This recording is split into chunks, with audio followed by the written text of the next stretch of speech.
Chapter 6, The Young Miss Returns. 5:21 p.m. The workday was finally winding down. At least, it should have been. Ethan. He stopped halfway to the elevator. His supervisor waved another folder in the air. No. What? I refuse to believe that's for me. It is. I haven't even gone home yet. One last delivery. Ethan let out a defeated sigh. One day, I'm going to win the lottery. The first thing I'll buy is an alarm clock that tells my boss I'm sick. Move. And yes, sir. Outside, a sleek white sports car rolled through the gates of Ashcroft International. The engine's low rumble immediately drew attention. Employees walking past instinctively slowed. Is that? No way. The young miss is here. A security guard hurried forward and respectfully opened the door. Out stepped a woman wearing oversized sunglasses and a cream-colored trench coat over a fitted black dress. Her honey blonde hair spilled over her shoulders in soft waves, catching the afternoon sunlight. Even with most of her face hidden, people recognized her instantly. Sophia Ashcroft, one of the country's fastest-rising actresses, 23 years old. The youngest daughter of the Ashcroft family, her movies regularly topped the box office, her social media following numbered in the tens of millions, yet she rarely came to headquarters. Today, she had come to surprise her mother. Meanwhile, Ethan stepped into the executive elevator. Folder tucked under one arm, one last delivery. Then I'm free, please don't let anyone stop me. The elevator doors opened. He walked out and nearly collided with someone. Oh. Both of them instinctively stepped sideways. Sorry. It's all right. The woman lowered her sunglasses. Bright amber eyes met his for a brief second. Ethan simply stared. Whoa, she's gorgeous. Sophia blinked, the voice, she had heard it. Wait, she looks familiar. Ethan frowned. Have I seen her in a commercial, movie, magazine? Sophia remained completely still. Another voice, clear as day, yet the young man in front of her hadn't spoken. Come on, brain, think. Then it clicked. Oh, Sophia Ashcroft, the superstar actress. No wonder she's ridiculously pretty in person. Sophia's lips parted slightly. Ridiculously? Pretty? Pictures seriously don't do her justice. She's got one of those smiles that could probably convince people to buy terrible movies. Sophia almost laughed. Terrible movies? Although, those sunglasses are definitely celebrity armor. I'd wear them too if paparazzi followed me everywhere. Ethan finally smiled politely. Good afternoon, Miss Ashcroft. Sophia stared. Good afternoon. There was a brief silence. She's even prettier when she talks. Dangerous, absolutely dangerous. If she smiled at me for more than 5 seconds, I'd probably forget my employee number. Sophia bit the inside of her cheek. Was this employee complimenting her or making fun of her? She couldn't tell. Excuse me. Ethan gave another respectful nod and walked away. Sophia remained standing in the hallway, watching him disappear around the corner. Who was that? A few minutes later, Victoria looked up from her paperwork. Sophia. Her youngest daughter walked into the office. Mom. Victoria smiled faintly. You finished filming early. Ahem. Sophia hesitated. Mom. Yes. Do we have an employee named Ethan? Victoria's pen stopped, across the room. Evelyn, who had just entered with several reports, also froze.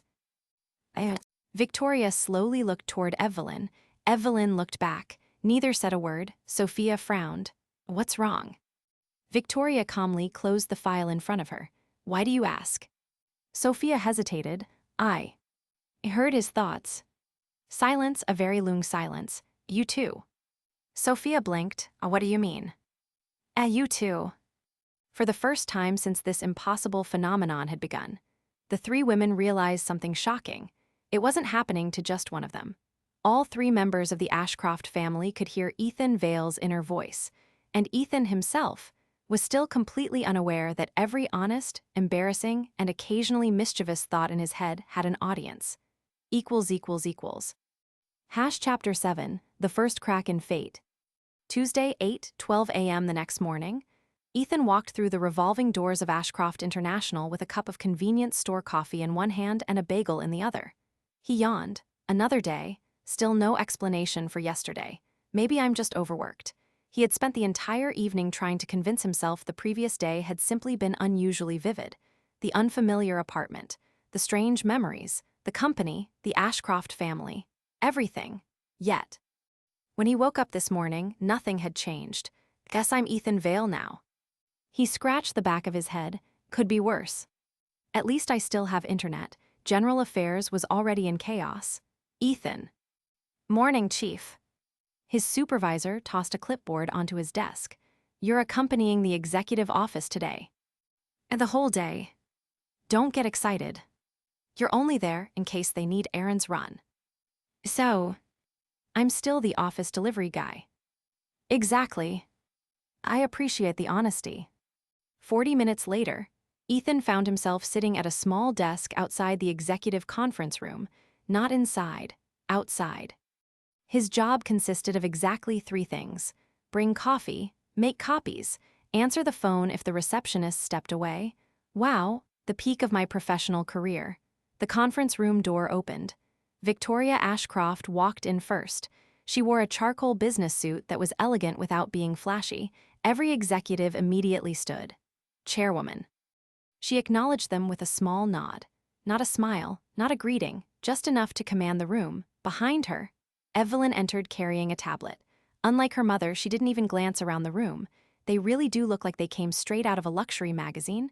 Victoria's steps slowed ever so slightly. That family probably has better posture than I have life decisions. Evelyn lowered her eyes. There it was again, that ridiculous inner voice. Seriously, though. How does someone spend 8 hours in meetings and still look that composed? If it were me, I'd be lying face down on the conference table by noon. Victoria almost found herself agreeing. The meeting began. Ethan quietly sat outside. He had no reason to pay attention. Instead, he opened a news app on his phone. A headline caught his attention. Rising entrepreneur Lucas Rowan returns to the country. Ethan frowned. Lucas Rowan. The name stirred something deep inside his mind. A sharp pain shot through his temples. Images flashed before his eyes. A courtroom. A stock market crash. A young man smiling. A burning warehouse. Victoria standing before reporters. Evelyn in handcuffs. Sophia crying as cameras surrounded her. Ethan inhaled sharply. Then, everything came rushing back. Lucas Rowan, the hero, Ashcroft International, this world. His face slowly paled. No way, no, I'm inside that novel. He gripped the edge of the chair. Urban King. This is Urban King. The memories finally connected. Not completely, but enough. I'm Ethan Vale, the background employee, the one who disappears after the Ashcroft family falls. He stared blankly ahead. This can't be happening. Inside the conference room, Victoria suddenly stopped listening to the presentation because Ethan's thoughts had become unusually clear. Lucas Rowan, everything starts with him. Evelyn's fingers tightened around her pen. Lucas Rowan, neither of them had heard that name before, if I'm remembering correctly. His first clash with Ashcroft International should be soon. Victoria's expression remained calm. Inside, a storm was brewing. Who was Lucas Rowan? Why did Ethan sound so certain? And why did he think the Ashcroft family was connected to him? Outside, Ethan closed his eyes. Calm down, maybe I'm remembering it wrong. Maybe the timeline is different. Maybe. A blue screen suddenly appeared before him. Observer system activated, host identity, confirmed story recognition. Complete reward obtained +1 free stat point. New main objective unlocked. Survive the original story. Ethan stared at the floating screen. So, I really did transmigrate. He looked around. No one else reacted. Apparently, only he could see the system. He let out a long sigh. Well, there goes my peaceful office life. Unbeknownst to him, just beyond the conference room door, 2 women had heard every single one of those thoughts, and for the first time, they realized Ethan wasn't merely an unusually honest employee. He knew something about the future, something that involved the destruction of the Ashcroft family.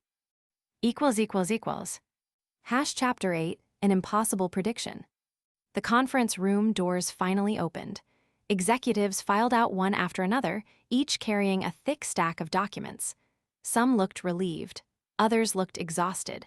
Ethan quickly closed the blue system window before anyone could notice. Right, work first, existential crisis later. His supervisor had always said one thing: No matter how chaotic the office became, the paperwork never waited. Mr. Ethan. Miss Lynn approached with her usual composed smile. The chairwoman would like to see you. Ethan blinked. Me. Yes. Oh, did I accidentally print something double-sided when it was supposed to be single-sided? Am I getting fired?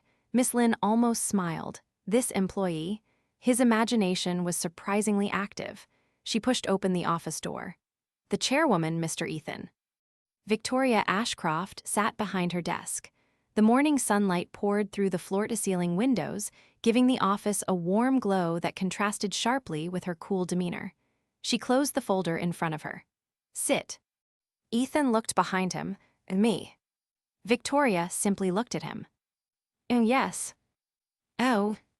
He carefully sat down, keeping his posture straight. This chair probably costs more than my entire apartment. Victoria ignored that thought. She had already become somewhat accustomed to Ethan's endless commentary. What department are you in? General Affairs. How long? Almost 2 years. You enjoy your work? Ethan hesitated. Out loud, he answered professionally, it's stable employment. Inside his head, enjoy might be a strong word. Nobody grows up dreaming of becoming professional document delivery guy. But the cafeteria gives employee discounts, so? Victoria lowered her gaze to hide the faintest flicker in her eyes. He really was incapable of lying to himself. You've performed well. Thank you, chairwoman. Wait, compliments from the chairwoman?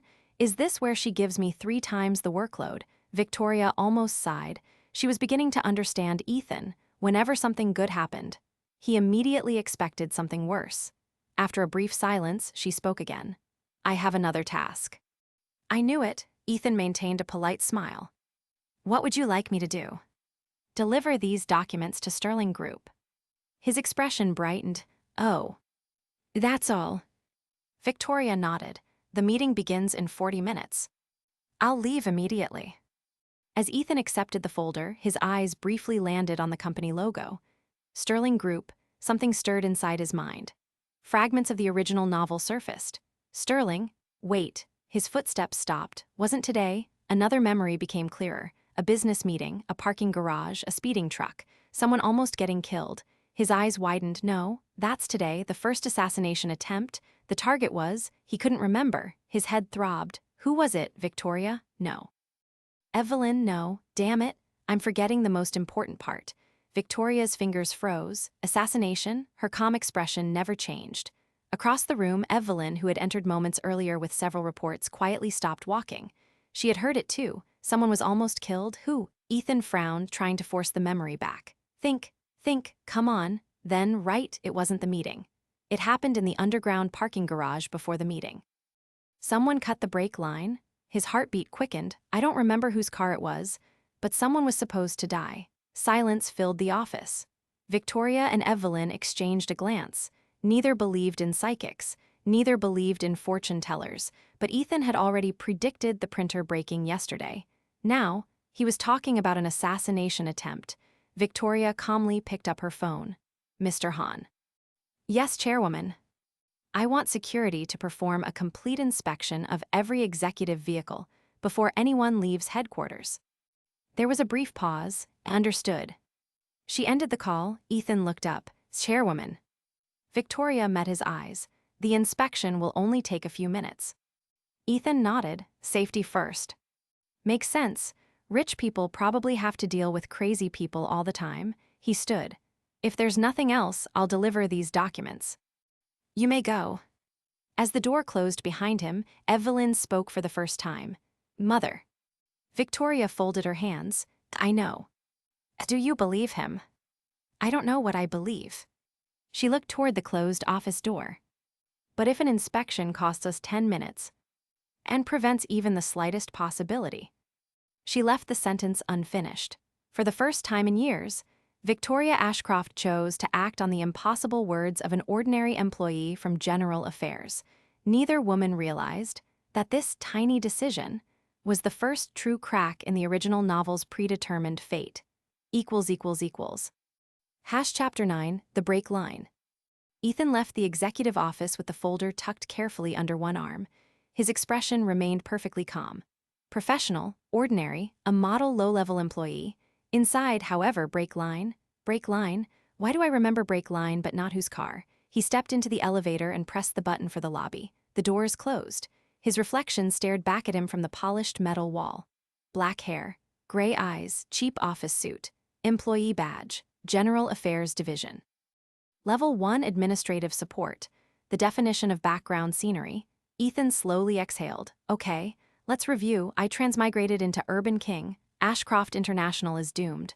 Lucas Rowan is returning to the country. The original story starts moving soon, and apparently someone's brakes are supposed to get cut today. The elevator descended smoothly. Great, wonderful, fantastic. I should have called in sick. The elevator chimed. The doors opened. Ethan walked into the lobby. Employees moved past him in every direction. Receptionists answered calls. Security guards monitored the entrance. A giant digital display showed company news, stock prices, and promotional videos of Ashcroft International's latest projects. Everything looked normal. Too normal. That's the annoying thing about these novel plots. Before disaster happens, everything always looks peaceful. Then suddenly, boom. Truck Kun's corporate cousin appears. He paused. Wait, was it actually a truck? His head throbbed. A blurry scene flashed through his mind. Underground parking. A black luxury sedan. A woman's hand gripping the steering wheel, a red light, screeching tires, a truck rushing from the side, broken glass, reporters, Lucas Rowan saving someone at the last second, then headlines. Ashcroft heiress nearly killed in traffic accident. Young entrepreneur Lucas Rowan saves billionaire beauty. Ethan stopped walking. Ashcroft heiress? His eyes narrowed. That means Evelyn or Sophia. Victoria wouldn't be called heiress. Sophia barely comes to headquarters. He remembered the previous evening. Sophia Ashcroft had arrived unexpectedly. Ethan's face stiffened. No way. Was Sophia the target? 36 floors above, inside Victoria Ashcroft's office, 3 women sat in silence. Victoria, Evelyn. Sophia, the youngest Ashcroft daughter, had only intended to drop by and visit her mother after filming. Instead, she had ended up trapped in the strangest family discussion of her life. Sophia sat on the sofa with her arms crossed. Her honey blonde hair fell over one shoulder, sunglasses now resting on the coffee table. Without cameras or fans around, she looked less like the glamorous actress adored by millions and more like a young woman trying very hard not to panic. Sophia slowly looked between her mother and sister. You're both telling me that you can hear him too. Victoria's expression remained composed. Yes. Evelyn stood near the window, her tablet held loosely in one hand. It began yesterday. Sophia leaned back, and nobody thought to tell me. Evelyn glanced at her. You weren't here. That's not the point. Victoria calmly lifted her coffee. We didn't know whether it was limited to us. Sophia frowned. Limited to us? Mom, we're hearing an employee's thoughts. Her amber eyes widened slightly. Do you know how insane that sounds? Victoria gave her a steady look. I am aware. Sophia opened her mouth, then closed it. That was exactly the kind of answer her mother would give. Cold, calm, terrifyingly practical. Evelyn finally spoke. He seems unaware. Sophia's expression became complicated. He really doesn't know. No. Sophia remembered Ethan's face in the hallway. Polite, respectful, slightly confused, completely harmless. Then she remembered his thoughts. She's gorgeous. Pictures seriously don't do her justice. Dangerous. Her ears warmed. Sophia quickly looked away. That's inconvenient. Evelyn's eyes narrowed. Inconvenient. Sophia cleared her throat. I mean suspicious. Victoria set her coffee down.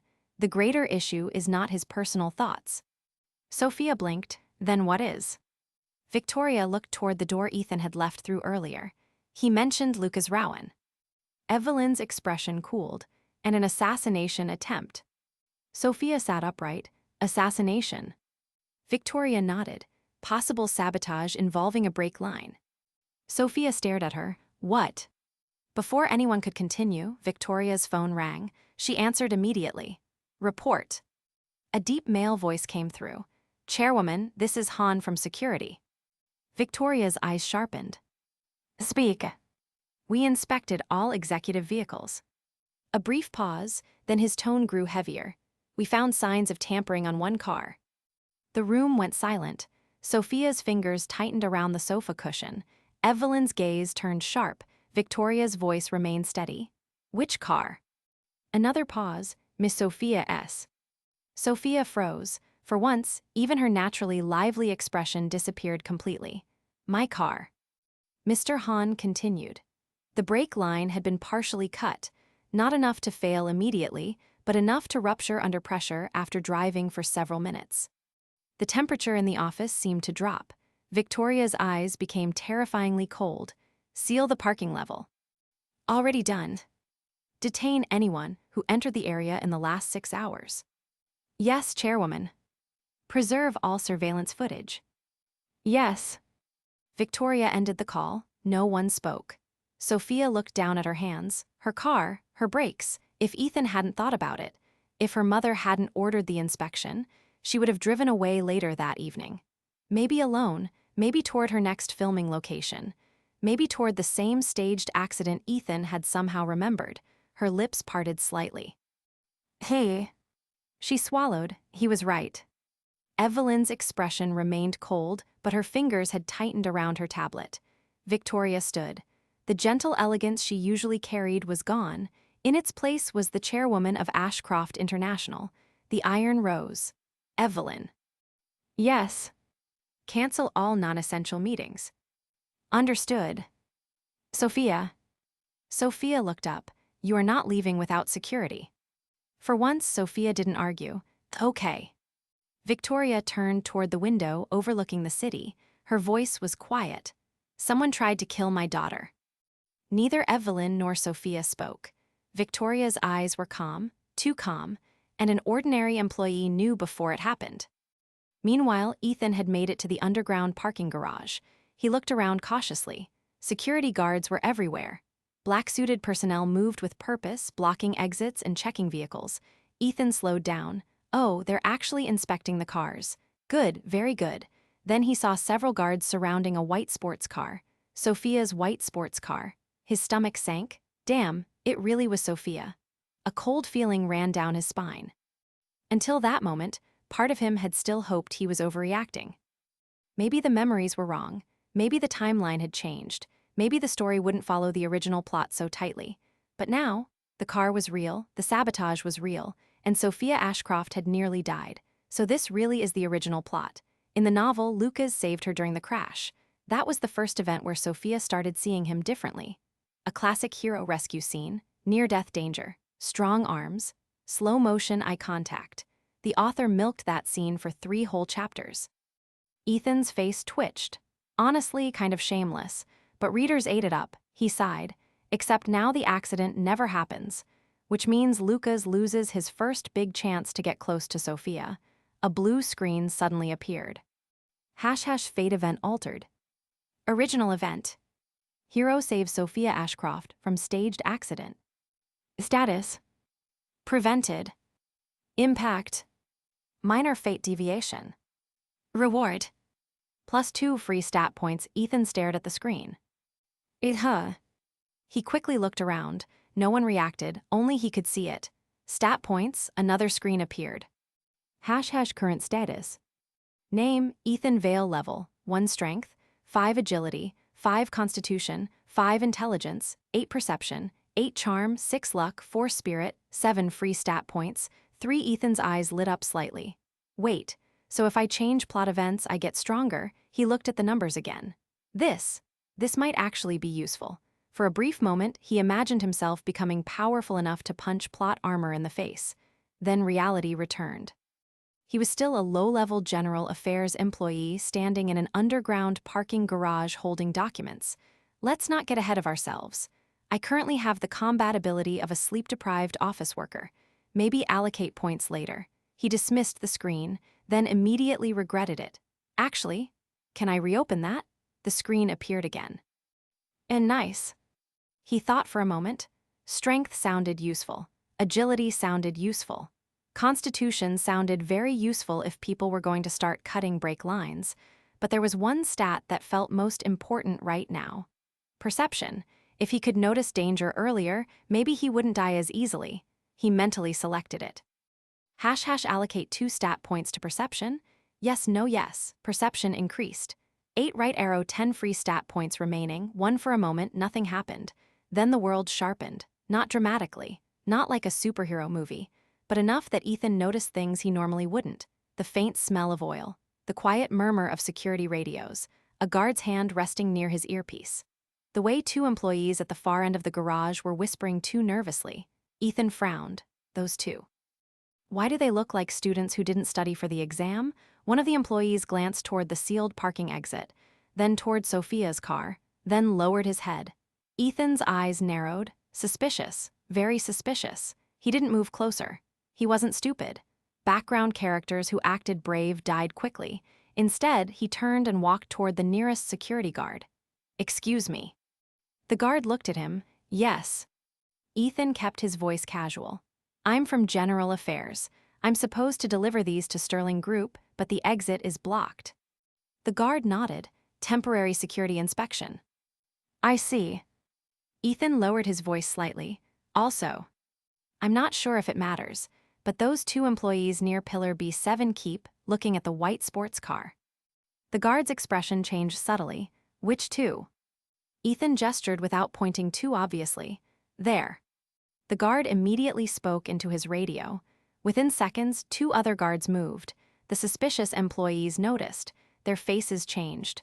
One of them suddenly ran, the other tried to blend into the crowd. "Stop." The garage erupted into chaos.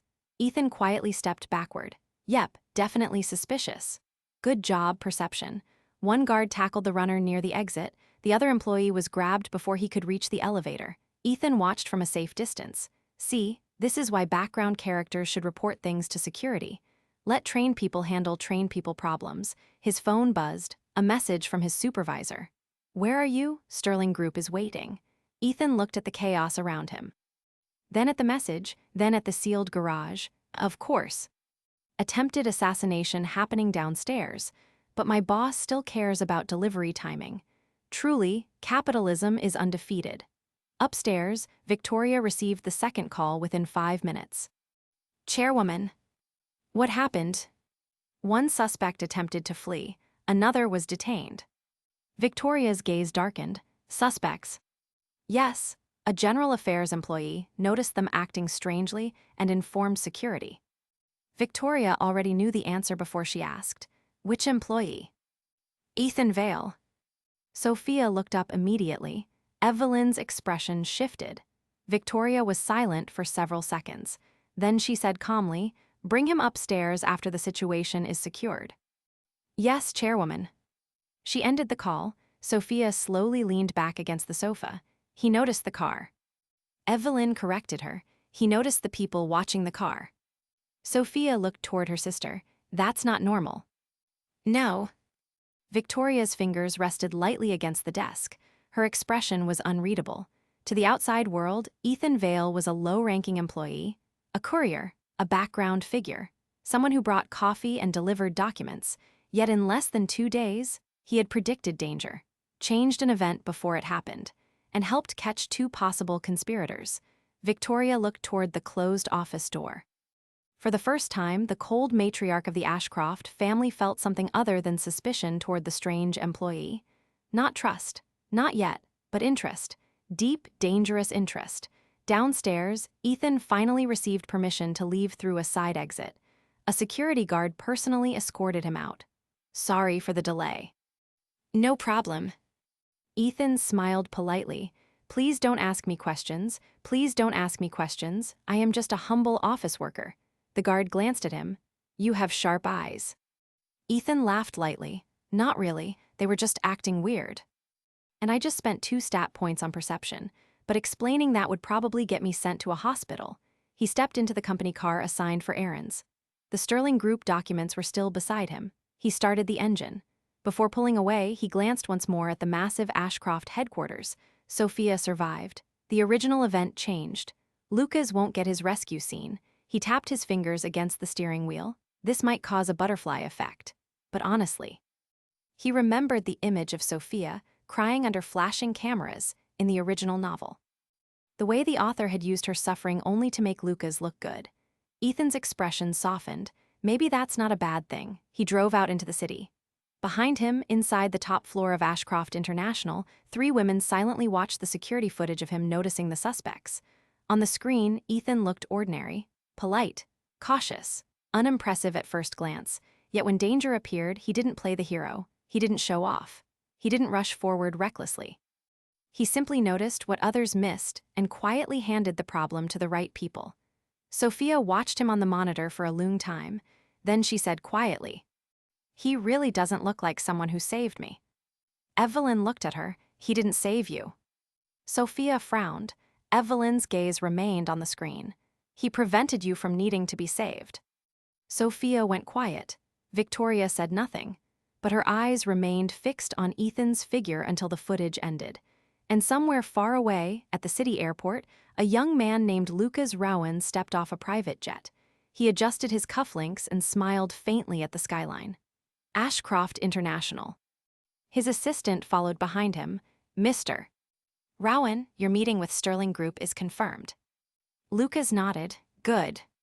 The original story had begun moving, but for the first time, one of its destined scenes had disappeared before the hero could even arrive. Chapter 10. A background character should not be this noticeable. By the time Ethan returned to Ashcroft International, the sun was already beginning to sink behind the skyline. Orange light reflected off the glass walls of the headquarters, making the entire building look like it had been carved from fire. Usually, Ethan would have admired it. Today, he only felt tired, very tired. He stepped out of the company car with the Sterling Group delivery receipt in hand and loosened his tie. Documents delivered. Signature received. No one died. Honestly, that should count as a successful workday. His phone buzzed. A message from his supervisor appeared. "Report back to General Affairs before leaving." Ethan stared at the screen. Of course, a normal company would say, "Good job surviving attempted murder-adjacent chaos." Mine says, "Come back and submit paperwork." He slipped the phone into his pocket and headed inside. The lobby was quieter than usual. Security presence had doubled. Employees said quietly near the elevators. Several people glanced toward him as he walked past, though most quickly looked away when he noticed. Ethan frowned. "Why are people looking at me?" Did the parking garage thing spread already? Great. I was supposed to be invisible. Background characters are not supposed to have workplace rumors. He tapped his employee badge against the security gate. The scanner beeped. "Good evening, Mr. Vale." "Evening." The guard gave him a respectful nod. A little too respectful. Ethan's frown deepened. "No, don't do that. Respect leads to attention. Attention leads to responsibility. Responsibility leads to unpaid overtime." He walked faster. The 12th floor was in complete chaos. General Affairs had always been noisy, but now it felt like a storm had passed through. Employees were printing reports, answering phones, moving files, and gossiping in low voices whenever their supervisors turned away. The moment Ethan entered, several heads turned. A coworker with glasses rushed toward him. "Ethan."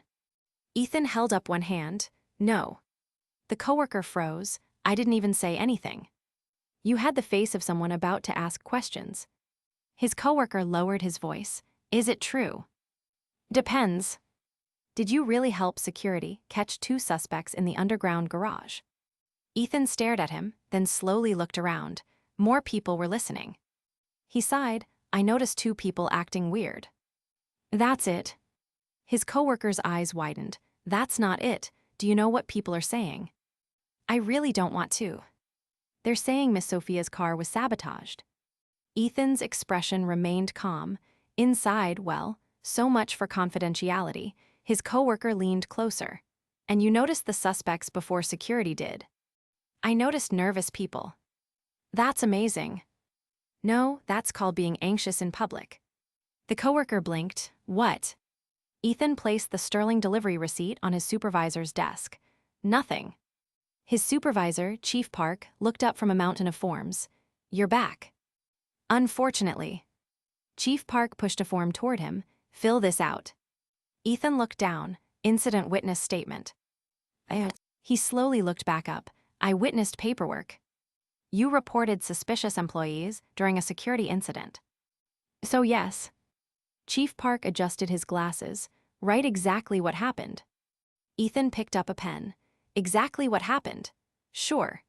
Dear company, I transmigrated into a modern harem novel and remembered that someone was supposed to cut a break line so the original hero could save a beautiful actress. Then my magic system gave me stat points and I became slightly better at noticing suspicious people. Please see attached illusion, he wrote. I noticed two individuals near pillar B7 behaving nervously and repeatedly looking toward a white sports car. I reported this to security. Chief Park read it. That's it. That's what happened.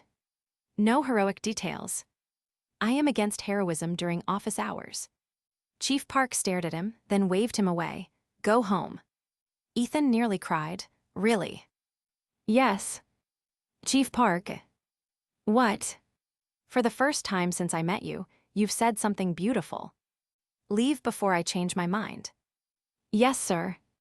While Ethan was escaping general affairs, the top floor of Ashcroft International felt colder than winter. Victoria Ashcroft stood before a wall-sized security display. Her arms were folded. Her expression was unreadable. On the screen, paused footage showed Ethan standing in the underground parking garage. Not heroic, not dramatic, just an ordinary employee holding a folder and speaking calmly to a security guard. Beside Victoria, Evelyn studied the same footage for the fourth time. Sophia sat on the sofa behind them, unusually quiet. Her usual lively energy had disappeared. The reality of what almost happened was finally beginning to settle.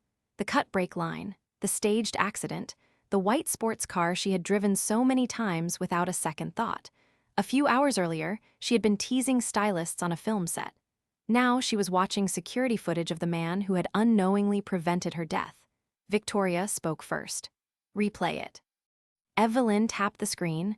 The footage restarted. Ethan entered the garage. He paused, observed, looked toward Sophia's car, then toward the two suspicious employees, then walked away from them instead of approaching. Sophia frowned slightly. He didn't try to stop them himself. Victoria said calmly, that was the correct decision. Evelyn nodded. He understood his position. Sophia looked at her sister. What do you mean? He is not trained security. Evelyn's gaze remained on the screen. If he had confronted them directly, they might have panicked, attacked him, or escaped. Sophia went silent. Victoria's eyes narrowed faintly. He chose the most efficient action. Sophia looked back at the footage. On the screen, Ethan spoke to a guard. Moments later, security moved. The suspects reacted. One ran, one tried to hide. Then both were detained. Clean, simple, efficient. There was no dramatic music, no slow-motion rescue, no handsome man pulling her from a burning car, just a low-ranking employee noticing danger and quietly telling the right person. Sophia lowered her eyes. That's. She struggled to find the word. Evelyn completed it. Practical. Sophia nodded slowly. Yeah. Victoria turned away from the screen. Practical people are harder to manipulate than reckless ones. Evelyn glanced at her mother. You think Ethan is hiding something. I know he is hiding something. Sophia looked up quickly. Mom. Victoria's voice remained calm. He thought the words transmigrated, original plot, and hero. He mentioned Lucas Rowan before any of us knew the name mattered. Then he predicted an assassination attempt with enough detail for us to prevent it. Her emerald eyes sharpened. Those are not coincidences. Sophia gripped the edge of her sleeve. But he saved me. He prevented your death. Victoria looked toward her youngest daughter. That does not mean we understand him. Sophia wanted to argue. But she couldn't because her mother was right. Ethan Vale was strange, very strange. His outward appearance was harmless, polite, awkward, a little sarcastic when he thought nobody could hear, but his inner thoughts carried impossible knowledge. Knowledge that had just saved her life. Evelyn spoke. I searched Lucas Rowan. Victoria turned toward her. Sophia blinked. You already did. Evelyn gave her a look. Sophia lifted both hands. Right, dumb question. Evelyn tapped her tablet and transferred several files to the main screen. A photo appeared. A young man in a sharp navy suit, clean features, confident smile, an aura that made him look like he belonged under spotlight. Lucas Rowan, age 25, founder of Rowan Capital, recently returned from overseas. Several successful investments. Multiple media profiles described him as a rising star in the financial world. Sophia tilted her head. He looks like every male lead in a romance drama. Evelyn looked at her, Sophia shrugged. What, he does? Victoria studied the photo in silence. This is the man Ethan called the hero. Evelyn nodded. He arrived in the city today. Sophia stiffened. Today? Yes. Victoria's expression darkened slightly. Evelyn continued, he has a meeting scheduled with Sterling Group. Sophia's eyes widened. Sterling Group? Wasn't Ethan sent there today? Yes. Silence filled the room. Victoria turned back toward the screen showing Lucas Rowan's profile. Interesting. Sophia frowned. What does that mean? It means our employee, and this man entered the same orbit today. Evelyn's voice was cold. And an assassination attempt occurred before a meeting connected to both Ashcroft and Sterling. Sophia looked between them. You think Lucas Rowan is involved? Victoria did not answer immediately. Instead, she looked at the paused footage of Ethan, then at Lucas Rowan's profile. No. Sophia blinked. No. Not necessarily. Victoria's eyes were sharp, but Ethan believes Lucas Rowan is important. Evelyn nodded, and Ethan's thoughts implied that the accident was supposed to benefit Lucas. Sophia felt a chill. Benefit him how?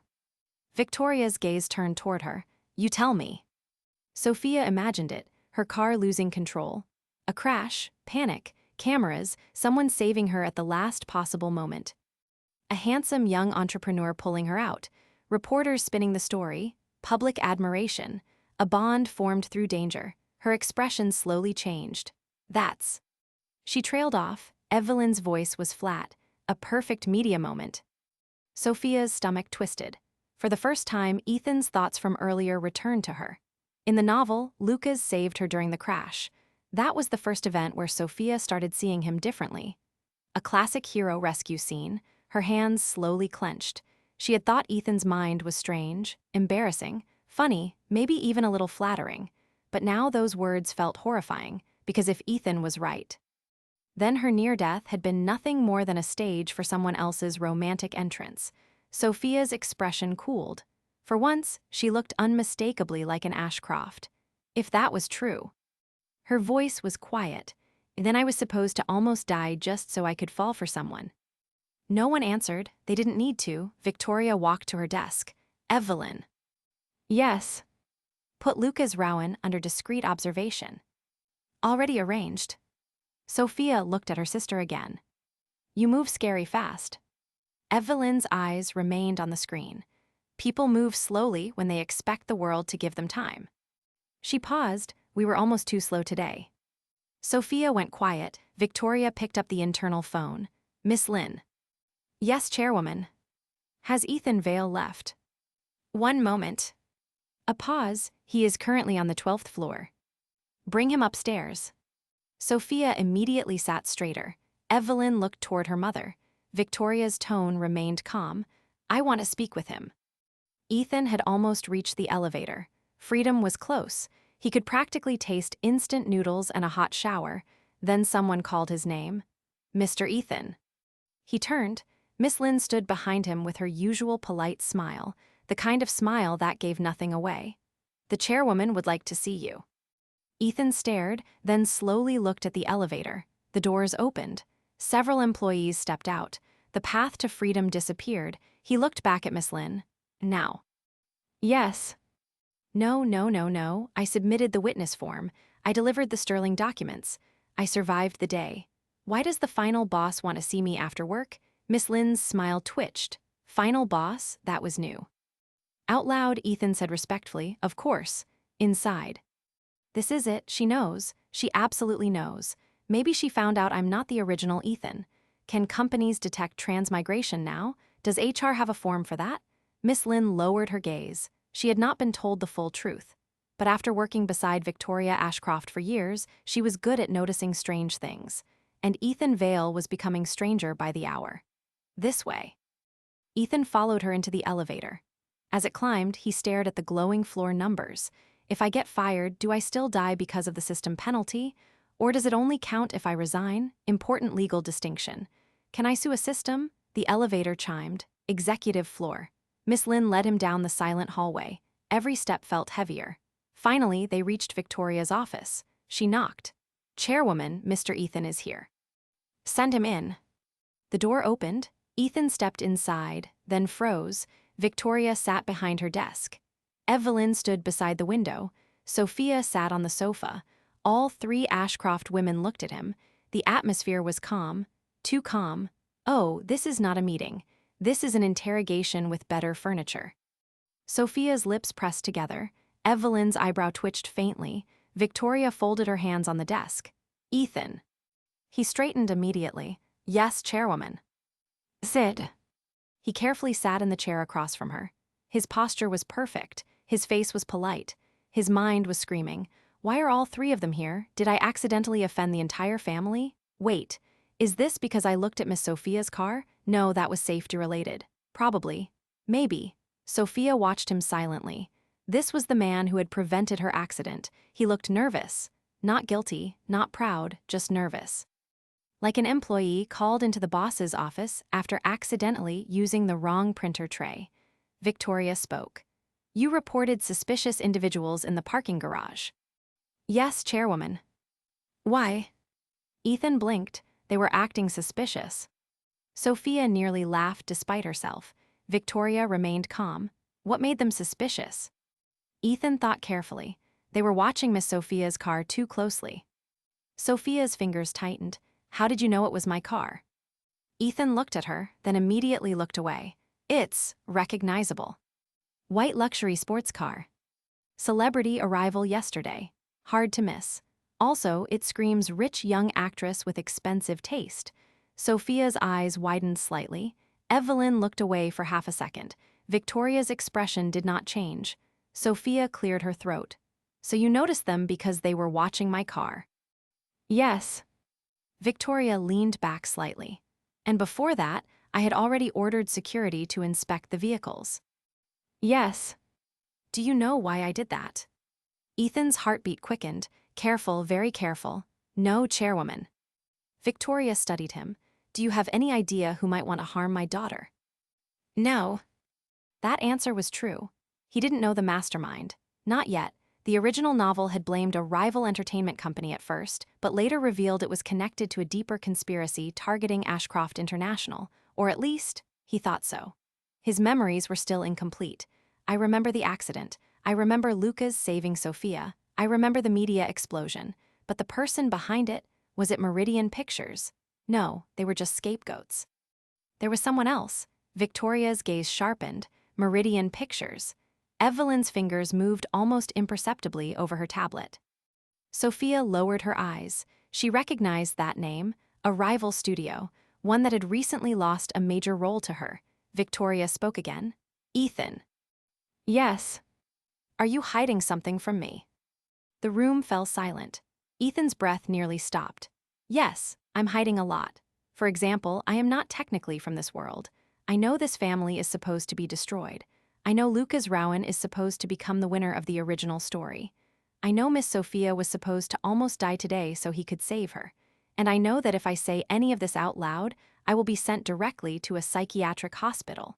His face remained calm through sheer survival instinct. "I wouldn't dare hide anything work-related from you, Chairwoman." Victoria's eyes deepened. Work-related. A carefully chosen answer, not a full lie, not the full truth either. Sophia stared at him. Evelyn slowly closed her tablet. Victoria was silent for several seconds. Then she said, "You may go." Ethan froze. "That's all." "For now." "For now." He immediately regretted repeating that. Victoria looked at him. Ethan stood quickly. "Then I'll return to my department." "Go home." He blinked. "Pardon." "It is past working hours." "Yes, Chairwoman." "She told me to go home? The final boss has mercy?" "No, this is scarier. Why is she being reasonable?" Victoria almost smiled. Almost. Ethan bowed to all three women and left the office. The door closed. For several seconds, nobody spoke. Then Sophia leaned back against the sofa and covered her face with one hand. "He really has no idea we can hear him." Evelyn looked toward the door. "No." Sophia's voice grew quieter. "He thinks I was supposed to almost die today." Victoria's gaze remained fixed on the closed door. Yes. Sophia lowered her hand. And he thinks Lucas Rowan was supposed to save me. Yes. Sophia's expression became unreadable. I don't like that. Evelyn's eyes were cold. Neither do I. Victoria stood and walked to the window. Below, the city lights had begun to glow. Ashcroft International towered above most of them. Powerful, wealthy, envied, hated. In the original story, Ethan remembered all of it would collapse. Victoria did not know the details yet, but she had heard enough. Enough to know danger was approaching. Enough to know Ethan Vale was connected to knowledge no ordinary person should possess. Enough to know that fate, if such a thing existed, had placed a strange card into her hand. A low-ranking employee, a background character, a man with no power, no status, and no idea that his thoughts were being heard. Victoria's eyes grew colder. Evelyn. Yes, Mother. Investigate Meridian Pictures. Already started. Sophia. Sophia looked up. Cancel your public appearances for the next 3 days. Sophia hesitated, then nodded. Okay. Victoria turned from the window, and Ethan Vale. The two sisters looked at her. Victoria's voice was calm. From tomorrow onward, assign him to temporary support duty for the executive office. Sophia blinked. Evelyn raised an eyebrow. Mother. Victoria looked at her eldest daughter. If he knows danger is coming, then I want him close enough for us to hear it before it arrives. Sophia slowly sat up. You're bringing him closer. Victoria's lips curved faintly, not warmly, strategically. He is still a general affairs employee. Low rank. Unremarkable. Disposable in the eyes of anyone targeting us. Her eyes sharpened. But perhaps that is exactly why fate overlooked him. Downstairs, Ethan finally escaped the building. The evening air felt cool against his face. He looked back at Ashcroft International and let out a long breath. I survived. No firing, no psychiatric hospital, no assassination. Good day. His phone buzzed. A company notification appeared. Temporary assignment notice. Employee, Ethan Vale. Department, General Affairs. Assignment, Executive Office Support. Duration, until further notice. Ethan stared at the screen. 1 second, 2 seconds, 3 seconds, then. What? No, no, no, no. This is the opposite of invisible. This is proximity to plot. This is how background characters die with more screen time. At that exact moment, the system appeared.